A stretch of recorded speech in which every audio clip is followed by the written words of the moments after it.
कर्म चेतन बंधकारु कर्म के अवसान का, कह कर स्वरूप यथार्थ जग का जो किया उपकार है, उसके लिए जिन वाणी माँ को वंदना शत बार है, वंदना शत बार है, वंदना शत बार है।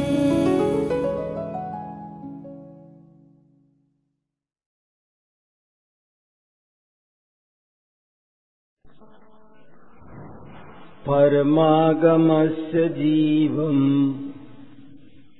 निषिद्ध जात्यन्द सिन्धुरविधानम्, सकल नय विलसितानां विरोधमथनं नमाम्यनेकान्तम्,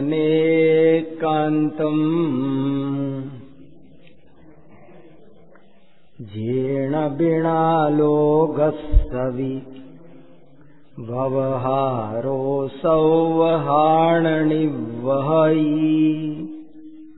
तस्य भुवनेक गुरुणो नमो अणेगन्तवायस्स।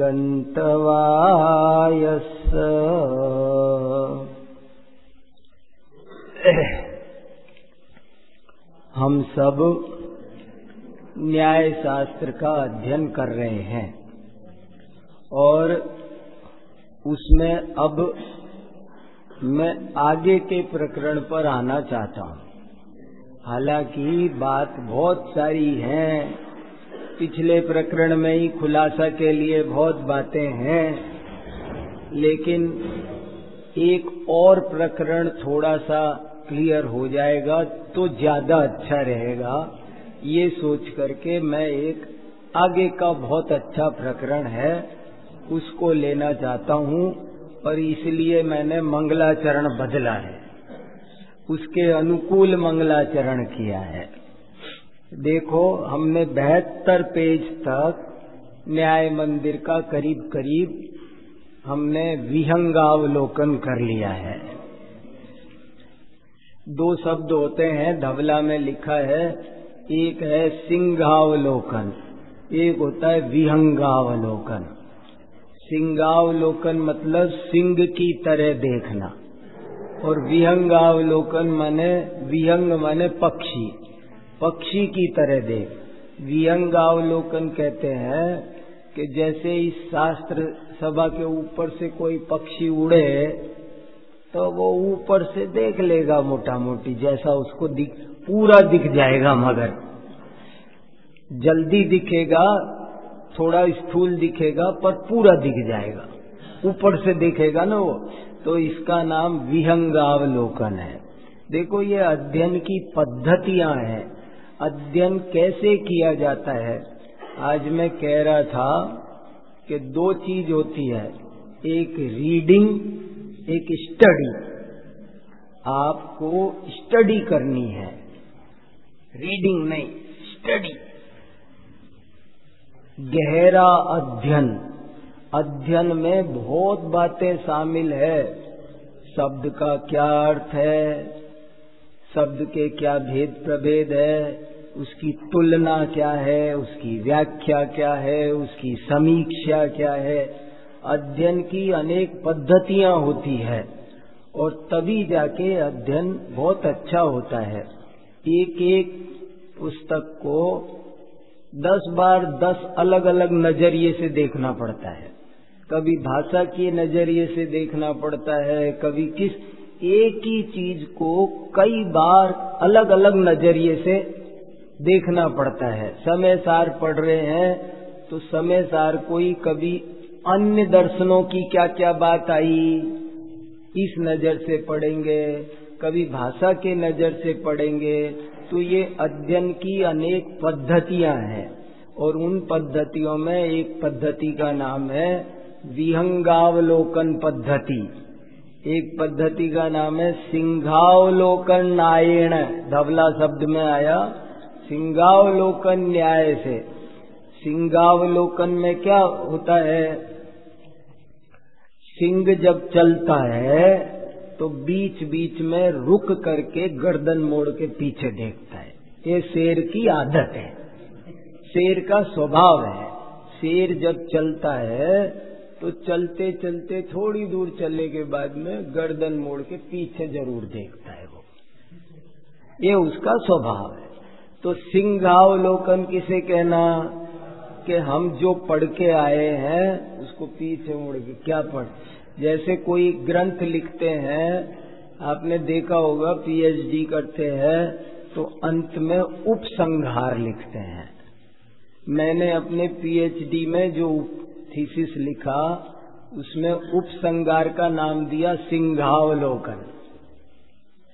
सिंहावलोकन माने जो मैंने अब तक रिसर्च की है 300 पेज में 400 पेज में, अब उसे मुड़ के देखते हैं क्या निष्कर्ष रहा उसका, इसको सिंहावलोकन कहते। तो हमने 72 पेज का करीब करीब विहंगावलोकन कर लिया, विहंगावलोकन का। अब सिंहावलोकन करने का समय हमारे पास में नहीं है।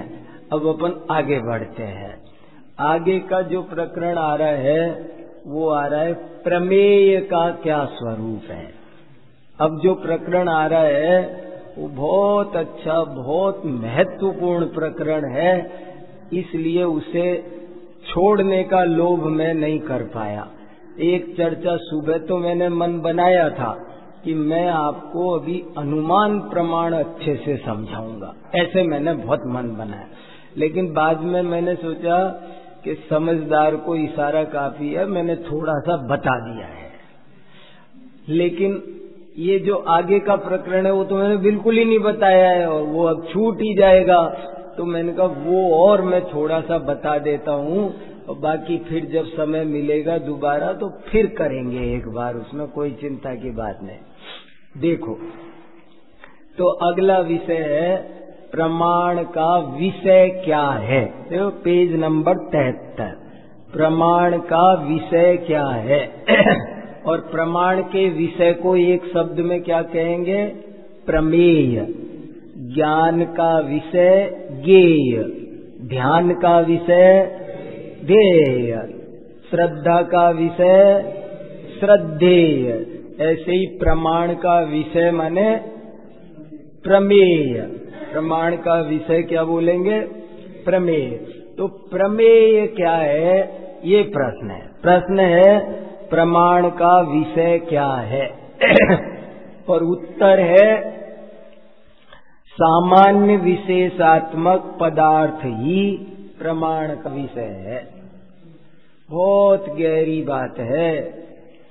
सामान्य विशेषात्मा तदर्थो विषय, मूल सूत्र क्या है इसका, सामान्य विशेषात्मक पदार्थ ही प्रमाण का विषय है, वही प्रमेय है। और मैंने मंगलाचरण क्या किया, यही किया, इसीलिए मैंने मंगलाचरण बदला। देखो बहुत इम्पोर्टेंट बात कहने की कोशिश कर रहा हूं। जगत में जितने भी अर्थ हैं अर्थ माने पदार्थ, सब सामान्य विशेषात्मक है। प्रत्येक पदार्थ सामान्य भी है और विशेष भी है। इस दुनिया के कोई भी दो पदार्थ ले लो आप, कोई भी, आपका जो मन करे, अनंतानंत पदार्थ हैं, उनमें से आप कोई भी दो सेलेक्ट करके अपने हाथ पे रख लो, दो सेलेक्ट करो कोई भी, तो आप पाएंगे कि वे दोनों एक अपेक्षा से समान हैं और एक अपेक्षा से विशेष हैं।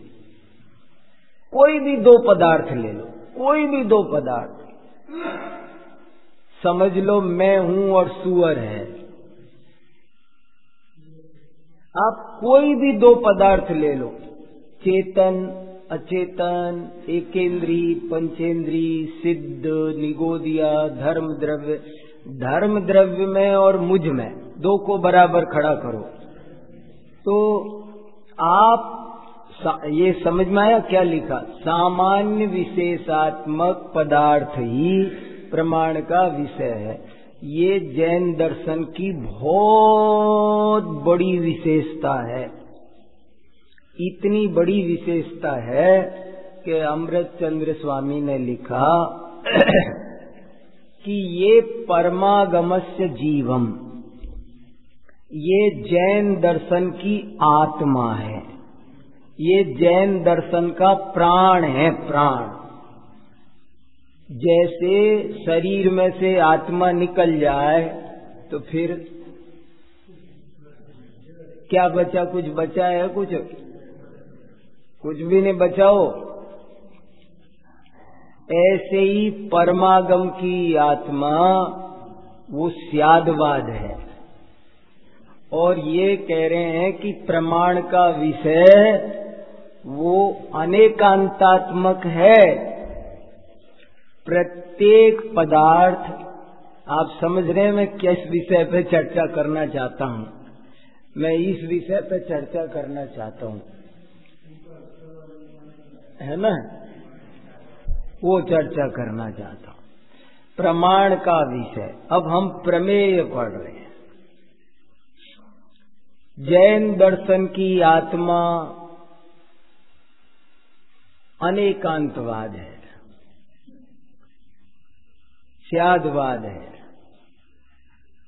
दुनिया का, विश्व का कोई भी दो पदार्थ लो, एक भी लो, ये तो दो में समझ में आ जाए इसलिए दो रखवाए पास पास, ताकि सबको बच्चे बच्चे को समझ में आ सके।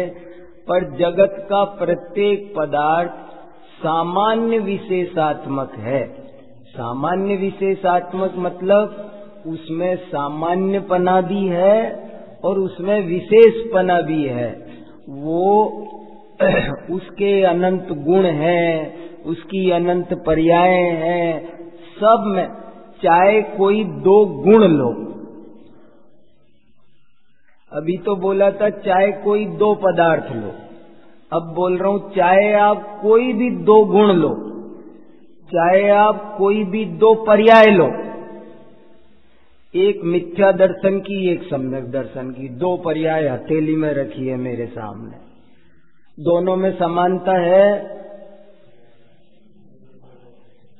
दोनों पर्याय हैं, दोनों श्रद्धाई गुण की पर्याय हैं, किसी दूसरे गुण की पर्याय नहीं है। मानने का काम दोनों कर रही है। इस मिथ्या दर्शन और सम्यक दर्शन समान है एक अपेक्षा से।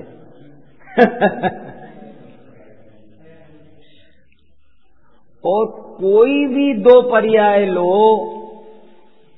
वे असमान भी है, समान भी है। सामान्य माने समान, विशेष माने असमान। वो समान नहीं भी है, वो विलक सदृश भी है और विसदृश भी है।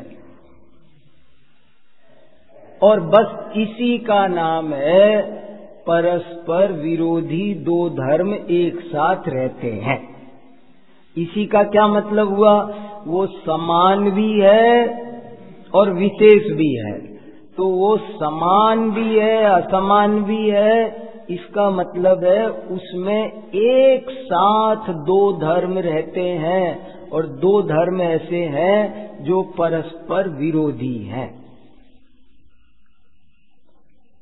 परमागमस्य जीवम निषिद्ध जात्यंद सिंधुर विधानम सकल नय विलसितानाम विरोध मथनम नमाम्यनेकांतम।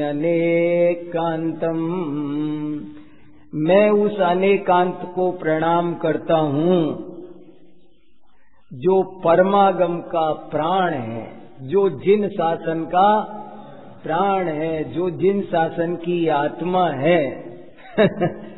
और जो दूसरा पढ़ा मैंने, दो मंगलाचरण के दो पढ़े ना, एक गाथा एक श्लोक, दूसरी मैंने गाथा पढ़ी, वो सन्मति सूत्र नाम का एक ग्रंथ है, सन्मति सूत्र। वो भी आज से 2000 वर्ष पहले लिखा है, सिद्धसेन आचार्य ने लिखा है, प्राकृत भाषा में है। देखा पढ़ा है किसी ने? हाथ तो खड़ा करो कोई। सन्मति सूत्र नहीं देखा? हाँ बहन जी ने देखा है। सन्मति सूत्र बहुत अद्भुत ग्रंथ है, 3 अधिकार है, प्राकृत भाषा में 150 गाथाएं हैं, बहुत सुंदर ग्रंथ है, पढ़ने लायक। द्रव्य गुण पर्याय का, नयों का, अनेकांत का बहुत सुंदर वर्णन है उसमें। ये गाथा मैंने उसमें से सुनाई है। और इसमें क्या लिखा है, इस गाथा का अर्थ क्या है कि जिसके बिना हमारा रोजमर्रा का एक दिन का व्यवहार भी नहीं चल सकता, मैं उस अनेकांतवाद को प्रणाम करता हूं। सुनो गाथा, बहुत अच्छी गाथा है। गाथाओं का पाठ किया करो और एक बार अर्थ देख के लगा के फिर अर्थ को छोड़ दिया करो। गाथा ही में से अर्थ निकलना चाहिए, गाथा ही याद रहनी चाहिए, गाथा में से अर्थ भाषित होना चाहिए। जेण बिना लोग सवी, जेण बिना, जिसके बिना। मैं 15 दिन में पढ़ा देता हूँ प्राकृत, 15 दिन में संस्कृत पूरी आराम से, कुछ दिक्कत नहीं। जाने कहाँ से आप लोगों को हुआ लग रहा है, कुछ भी तो नहीं है। ये चीजें ऐसे लगानी पड़ती। इसी से मैं एक बार 15 दिन पूरा समय सार शुरू से अंत तक गाथा लगा दूंगा और आप कहोगे हैं अब मैं पूरा समय सार 1.5 घंटे 2 घंटे में पूरा कर लेता हूँ। मैं रोज एक ग्रंथ का स्वाध्याय करता हूँ, पूरे का आद्योपांत करता हूँ और 1-1.5 घंटे में करता हूँ। डेली की मेरी चर्या है। नहीं, मैं आपको तरीका बता रहा हूँ। मैं 1-1.5 घंटे में एक ग्रंथ का स्वाध्याय करता हूँ। प्रवचन सार का स्वाध्याय 2 घंटे में पूरा कर लेता हूँ, शुरू से अंत तक सारी गाथाएं, 50 टीकाएं, 200 गाथाएं है, पढ़ लेता हूँ। 1 घंटे में पूरी गाथाएं पढ़ता हूँ। बहुत पूरा सांगोपांग मेरा उसका आनंद आ जाए, हर शब्द समझ में आता। भाषा सीख लेने से स्वाध्याय की क्वांटिटी भी बढ़ जाती है और स्वाध्याय की क्वालिटी भी बढ़ जाती है। एक समय की कमाई अनंत काल खाए वो, थोड़े दिन की मेहनत कितना फायदा हो। अब आप सोचो मैं कैसे कर लेता हूँ कि वो आता है ना, भाषा नहीं आती होती तो कैसे करते, फिर बहुत देर लगती उसमें और जल्दी काम हो जाता है। घर में सब काम के जल्दी हो जाए उसके लिए सुविधाएं रखते हो कि नहीं? रसोई में खट से पिस जाए, मिक्सी रख दी, क्यों रख दी? मत रखो, करो अपने हाथ से। नहीं, देर लगती है तो देर लग गया। हमने भी अपने जल्दी काम करने का तरीका सोचा है, तो ऐसे करके देखो। जेण बिना लोग सवी, जेण बिना, जिसके बिना, लोग सवी, लोक का भी, जिसके बिना लोक का भी, व्यवहारो, व्यवहार, संवहा, सर्वथा न निवहई, नहीं निर्वाह होता। लोक व्यवहार का भी जिसके बिना एक दिन निर्वाह नहीं हो सकता। तस् भुवनेक गुरुणो, उस भुवन 3 लोक के एक छत्र गुरु, एकमात्र गुरु अनेकांतवाद को मैं भक्ति पूर्वक प्रणाम करता हूँ। क्यों? 3 लोक में का कोई गुरु है तो अनेकांतवाद है, और मैं उस अनेकांतवाद को भक्ति पूर्वक प्रणाम करता हूँ। देखो, अगर आपको जैन दर्शन समझना है, मैंने ये विषय बहुत सोच समझ के लिया है। ये मैंने कहा ये बताए बिना चला जाऊंगा तो मैं घर जाके पछताऊंगा। तो मैंने कहा मुझे ये बताना है जरूर से जरूर, तो इसलिए मैं बता रहा हूँ। मुझे घर जाके और याद आता है, अभी मैं जाऊंगा वहां याद आएगा, ये नहीं बता के आया।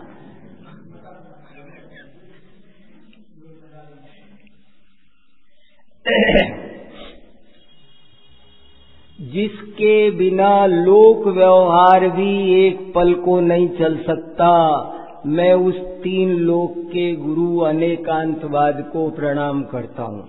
जैन दर्शन पढ़ना हो, समझना हो तो स्यादवाद अनेकांतवाद को जरूर से जरूर समझो, ये कहना चाहता हूँ। उसके बिना कुछ भी नहीं है। हर सिद्धांत में अनेकांतवाद है, हर सिद्धांत में स्यादवाद है। कोई भी बात है, कोई भी बात है वो एक अपेक्षा से सत्य है। स्यादवाद का क्या मतलब है? कोई भी बात सर्वथा सत्य नहीं है। पूजा करनी चाहिए, मुनि महाराज को आहार देना चाहिए, और अगर उनका उपवास हो तो मुनि महाराज को आहार देना चाहिए। हाँ जरूर, अपरंपार महिमा है, मगर रात में उपवास हो तो कोई भी कथन है, हर कथन एक सीमा तक सही है, एक अपेक्षा से। कोई भी कथन, कल देख रहे थे ना, मोक्ष मार्ग प्रकाशक में पेज नंबर 301 पर लिखा है पंडित टोडरमल जी ने, बहुत विस्तार कहाँ तक कहें, बहुत विस्तार कहाँ तक कहें, सर्व जिनमत का चिन्ह स्यादवाद है। इसलिए जो भी उपदेश हो उसे सर्वथा नहीं जानना, उसे एक देश मानना, और ये किस अपेक्षा से किसके लिए कहा गया है ये पहचानना, तभी बात सही है। सर्वथा मानोगे तो सब वो जिन शासन नहीं बचेगा, वो मिथ्या शासन हो जाएगा। जैसे युक्ति अनुशासन, तत्वानुशासन, आत्मानुशासन है ना, ऐसे ही एक और ग्रंथ है, उसका नाम है सत्य शासन परीक्षा। आचार्य विद्यानंद स्वामी का ग्रंथ है सत्य शासन। सत्य शासन भी जिन शासन का ही नाम है। तो इसलिए यहाँ ये बात समझने की बहुत जरूरी है कि क्या कहना चाहते। कोई भी कथन, ये जितने भी कथन लिखे होते हैं ना, मैं सबको पलट पलट कर देखता हूँ, जमीन खिसकती है कई बार। तो कोई भी कथन हो, कोई भी कथन सर्वथा नहीं है, हर कथन एक देश है। परस्पर विरोधी दो धर्मों का समूह जिसमें रहता हो उसे अनेकांत कहते हैं। अनेकांत और स्यादवाद में क्या फर्क होता है? अनेकांत वाच्य है, स्यादवाद वाचक है। वस्तु का अनेके धर्मः सन्ति यत्र स अनेकांतः, बहुव्रीहि समास है। 6 समास आने जरूरी है। संधि समास, थोड़ी सी अर्थ निकलता है ना इनसे, ज्ञानाराधना के लिए जरूरी है। तो अनेकांत वस्तु का ना, जैसे वस्तु, पदार्थ, द्रव्य, सामान ऐसे कहते हैं, ऐसे ही कहते हैं अनेकांत। अनेकांत माने ये अनेकांत है, ये अनेकांत है। जो भी वस्तु है, वस्तु का दूसरा नाम है अनेकांत, क्योंकि उसमें अनेक अंत रहते हैं, अनेक धर्म रहते हैं, और इसलिए ज्ञानी वक्ता वो है, ज्ञानी श्रोता वो है कि जो एक पक्ष कहा जाए तो उसे एक ही पक्ष समझे, दूसरे पक्ष का अभाव कर दे तो वो गलत हो जाएगा। सही बहुत बार बार समंत भद्राचार्य ने तो इतना स्यादवाद अनेकांत का विस्तार किया है। अभी आजकल मैं उनको बहुत पढ़ा रहा हूं, और ऐसे ऐसे लिखा है उन्होंने, अपने बारे में लिखा उन्होंने कि मैं तो अभद्र था, लेकिन जब से मुझे स्यादवाद मिला तो मैं समंत भद्र बना। उनका शब्द है भवत्यभद्रोपि समंत भद्र। तुमको भी समंत भद्र बनना हो, भवत्यभद्रोपि समंत भद्र। मैं अभद्र था लेकिन मुझे स्यादवाद मिला तो मैं समंत भद्र हो गया।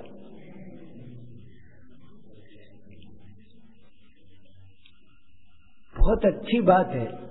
ऐसे ही एक जगह उन्होंने लिखा विमलनाथ भगवान की स्तुति में कि हे भगवान, मेरी ये जो वाणी है ये जंग खाए हुए लोहे के समान निर्मूल्य थी, लेकिन जब से इसमें स्यात् पद लगाया है ये पारस पत्थर बन गई है। विमलनाथ भगवान की स्तुति में लिखा। फिर से कितनी अच्छी बात है। हे भगवान, मेरी वाणी जंग खाए हुए लोहे के समान थी, पर जब से मैंने इसमें स्यात् लगाया है ये पारस पत्थर बन गई है।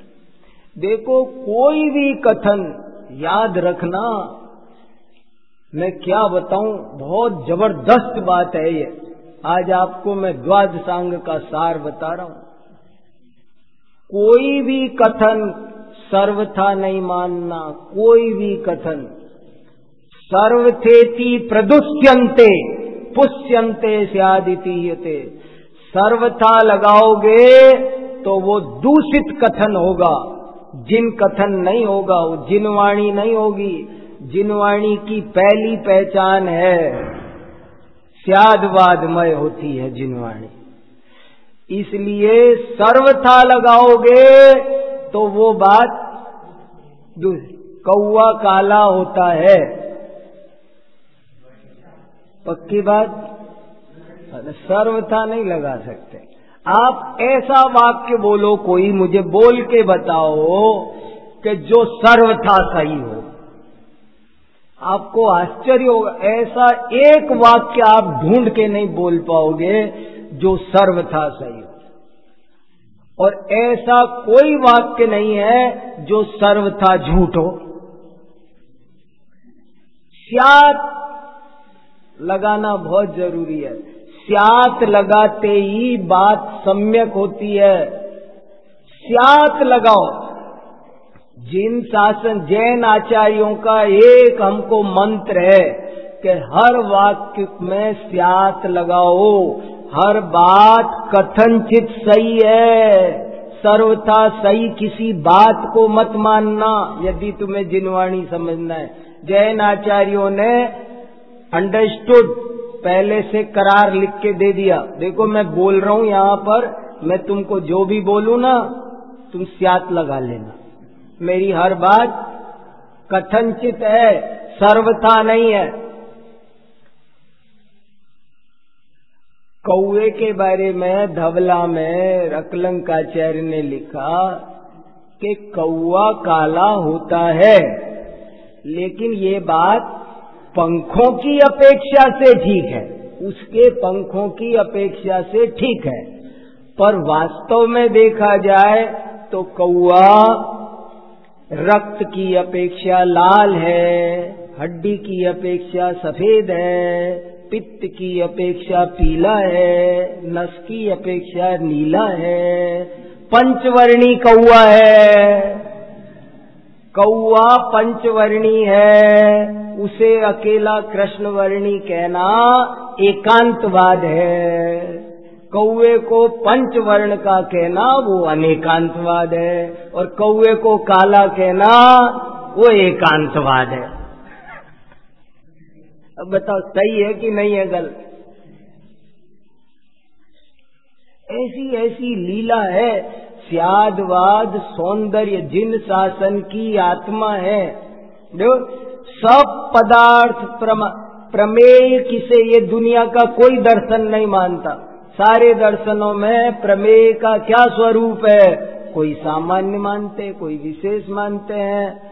सब वैशेषिकों के यहाँ सामान्य, विशेष, द्रव्य, गुण, कर्म, समवाय, भाव पृथक पृथक माने। लेकिन जैन दर्शन ऐसा है, वो कहता प्रत्येक पदार्थ नित्य भी है, अनित्य भी है, एक भी है, अनेक भी है, भेद भी है, अभेद भी है, सब है। घड़ा एक है कि अनेक? एक घड़ा एक है कि अनेक? एक वस्तु है कि अनेक? एक घड़ा एक वस्तु है कि अनेक? ये एक है कि अनेक? ये एक है कि अनेक? कितनी वस्तु है ये? अगर घड़ा एक ही वस्तु है, सर्वथा एक है, तो फूट के अलग अलग कैसे हो जाता है? अगर वो सर्वथा एक है तो फूट के कैसे अलग अलग हो जाता है? और यदि वो अनेक है, हर परमाणु पृथक पृथक है, वो तो अनेक है। यदि हर परमाणु पृथक पृथक ही है, अनेक ही है, तो जलाहरण की क्रिया कैसे करता है? जलाहरण की अर्थ क्रिया कैसे करता है? वो पानी कैसे भर के ले आता है? अगर पृथक पृथक है तो पानी कैसे रखा रहता है? इससे सिद्ध होता है कि वो एक भी है। यदि कपड़ा सर्वथा मलिन हो गया है तो धोना ही क्या? और यदि कपड़ा सर्वथा मलिन नहीं हुआ है तो धोना ही क्या? इस समय दिन है कि रात?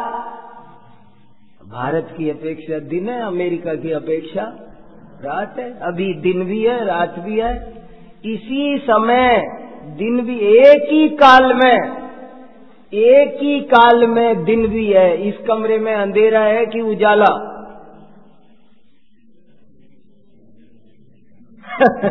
है?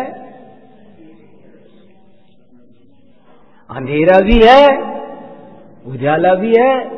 हर चीज परस्पर विरोधी धर्मों का एक ही व्यक्ति पिता भी है, पुत्र भी है, मामा भी है, भांजा भी है, जीजा भी है, साला भी है, चाचा भी है, भतीजा भी है।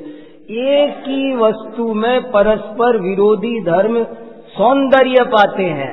और उसी से, ये लाइन खास सुनना, उसी से वो अर्थ क्रिया करता है। अर्थ क्रिया शब्द बहुत इंपॉर्टेंट है। अर्थ क्रिया, प्रत्येक पदार्थ, यदि आत्मा सर्वथा नित्य है तो क्या धर्म करना? और यदि आत्मा सर्वथा अनित्य है तो क्या धर्म करना? समझना, समझ में आई बात? यदि आत्मा सर्वथा नित्य है, कूटस्थ है, सर्वथा नित्य है, तो क्या देव पूजा, गुरु उपासना, ये करो, धर्म ध्यान करो, सम्यक दर्शन ज्ञान चाहिए करो, क्या क्या करेंगे? जब आत्मा सर्वथा कूटस्थ ही है, वो तो जैसा है वैसा का वैसा ही रहना है।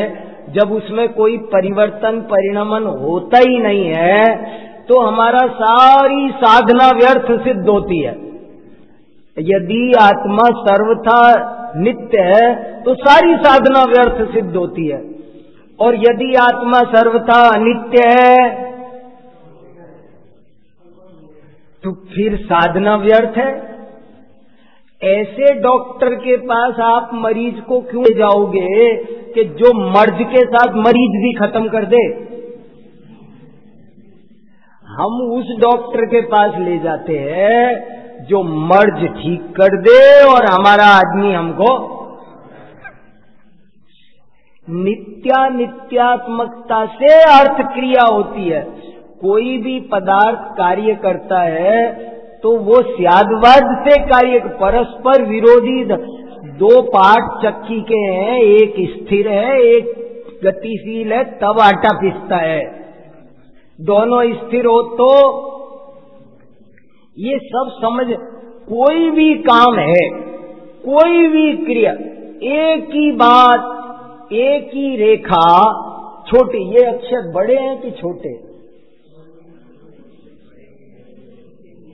मैं विद्वान हूं कि मूर्ख?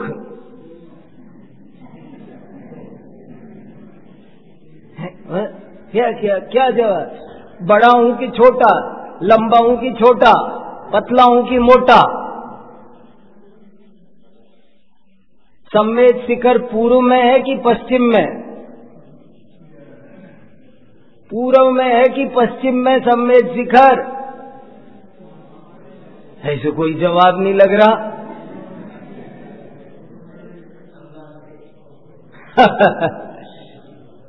अरे संवेद शिखर पूर्व में भी है, पश्चिम में भी है, उत्तर में भी है, दक्षिण में भी है। संवेद शिखर दूर है कि पास?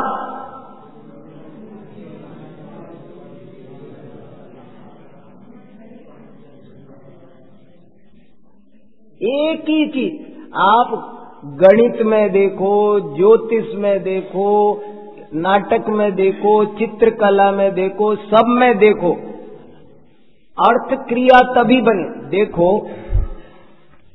नाटक हो रहे, नाटक में जो सीता है वो सीता है कि नहीं है? नाटक में जो राम है वो राम है या नहीं है? ये इतनी सी बात एक नहीं बताई जा रही। नाटक में रामलीला में जो राम है वो राम है कि नहीं है? यदि वो सर्वथा राम है तो ये रामलीला नहीं है। अगर वो सचमुच में राम है, वो सर्वथा राम है, तो ये रामलीला नहीं है। और यदि ये राम सर्वथा नहीं है तो भी ये रामलीला नहीं है।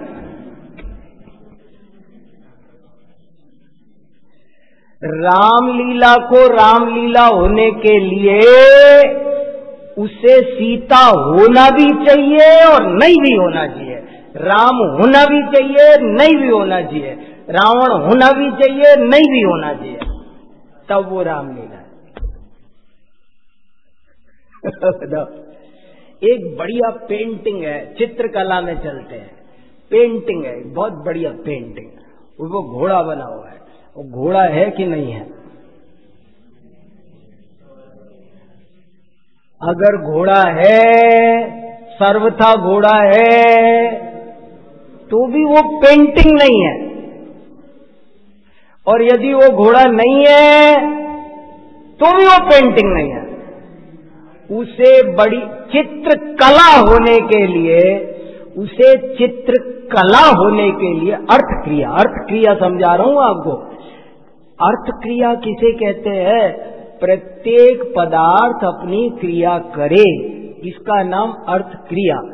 चित्रकला को सार्थक होने के लिए, चित्रकला को चित्रकला होने के लिए, वो जो चित्र में दिख रहा है उसे घोड़ा होना भी चाहिए और नहीं भी होना चाहिए, तभी वो चित्रकला है, नहीं तो वो चित्रकला नहीं। अगर वो सर्वथा घोड़ा है तो फिर बैठो, सवारी करो, लगाओ कितनी गति से दौड़ोगे देखे। कैसी गजब गजब की बातें हैं। अग्नि गर्म होती है, सही है बात? ये तो सिंपल सा स्टेटमेंट है, इसमें तो सर्वथा लगा दो। अग्नि गर्म होती है, इसमें कुछ दिक्कत है? इसमें क्या दिक्कत है? सही है, सर्वथा सब एग्री है। अग्नि गर्म होती है यदि अग्नि सर्वथा गर्म होती हो तो जो त्रिशला माता के सपने में अग्नि आई थी तो माता जल जाती। तीर्थंकर की माता को स्वप्न में अग्नि दिखाई देती है कि नहीं? निर्धूम अग्नि। तो वो अग्नि क्या कैसी थी वो? अब मैं आपसे कहूं अग्नि ठंडी होती है, आप कहोगे क्या कह रहे? लेकिन स्वप्न की अग्नि, अच्छा टीवी पर जो अग्नि आती है, चित्र में, पेंटिंग में जो अग्नि है वो क्या है? पेंटिंग में जो अग्नि है उठ रही है जोर से, वो जो जला रहे भाई साहब, है कि नहीं? वो क्या है? वो अग्नि है कि नहीं है? है, गर्म है, हाथ लगाएंगे तो जलेंगे। तो क्यों? वो अग्नि तो ठंडी है ना। चित्र की अग्नि, पर्दे पर अग्नि दिखाते, प्रोजेक्टर पर, कपड़े पर, तो कपड़े पर अग्नि दिखाते हैं, वो ठंडी होती है कि नहीं? अगर गर्म हो तो जल जाए। स्यात पद लगाकर हर बात समझी जाती है। शब्द नए, अर्थ नए, ज्ञान नए। ये जैन दर्शन का बहुत बड़ा आविष्कार है। ये शब्द नए, अर्थ नए, ज्ञान नए। दुनिया का हर पदार्थ तीन तरह का होता है, शब्दात्मक, अर्थात्मक, ज्ञानात्मक। और उस इसलिए कहा, ये बहुत गहरी बात है। प्रमाण का विषय आपको प्रत्यक्ष से, स्मृति से, प्रत्यभिज्ञान से, तर्क से, अनुमान से, आगम से जो भी जानोगे वो सही जानना है तो कैसे? प्रमाण कैसे होगा? सही ज्ञान कब होगा? जब आप हर विषय को कथनचित जानोगे, उसे अपनी विवक्षा से जानोगे। अगर उसे अपनी अपेक्षा से नहीं पहचाने तो बताओ। पेड़ निर्जीव है। मैं आपसे कहूं, पेड़ दो तरह के होते हैं, सजीव और निर्जीव। आप मानोगे? मुझे ही भगा दोगे, गलत पढ़ाने आ गए। पेड़ तो सब जीव होते हैं, पेड़ थोड़ी निर्जीव होते हैं। लेकिन जितने पेंटिंग के पेड़ हैं, पेंटिंग के जितने भी पेड़ हैं, ये पेड़ जीव है कि अजीव है?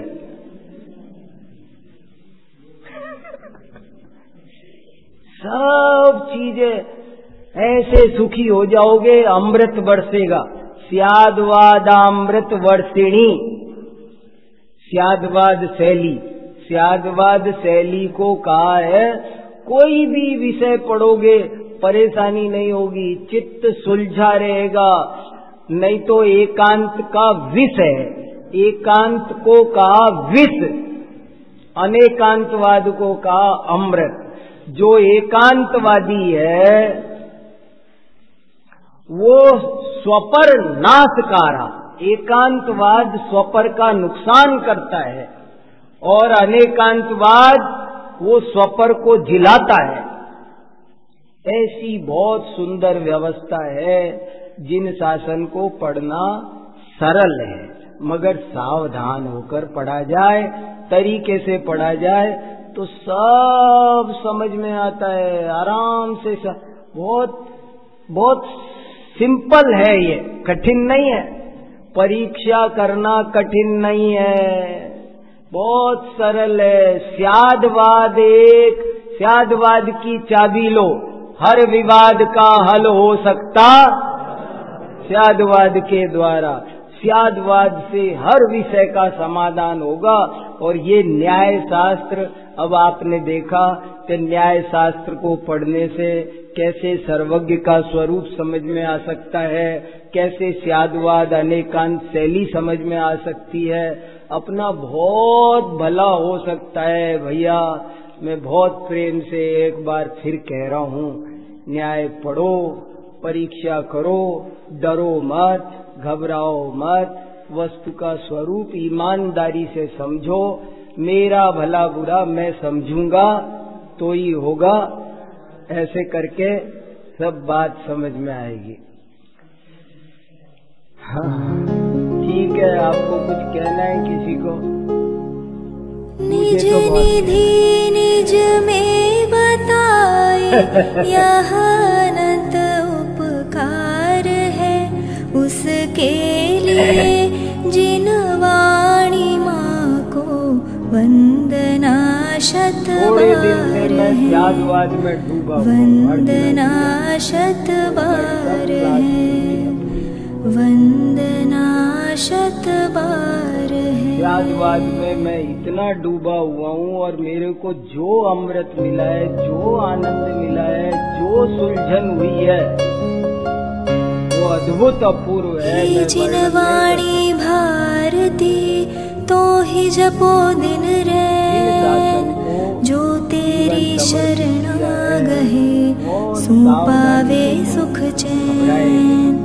जा वाणी के ज्ञान दे सूझे लोकालो, सो वाणी मस्तक नमो सदा देत हो ढोक, सदा देत हो ढोक। उन पर नहीं बोला मैंने एक दिन, एक क्लास समंत भद्रा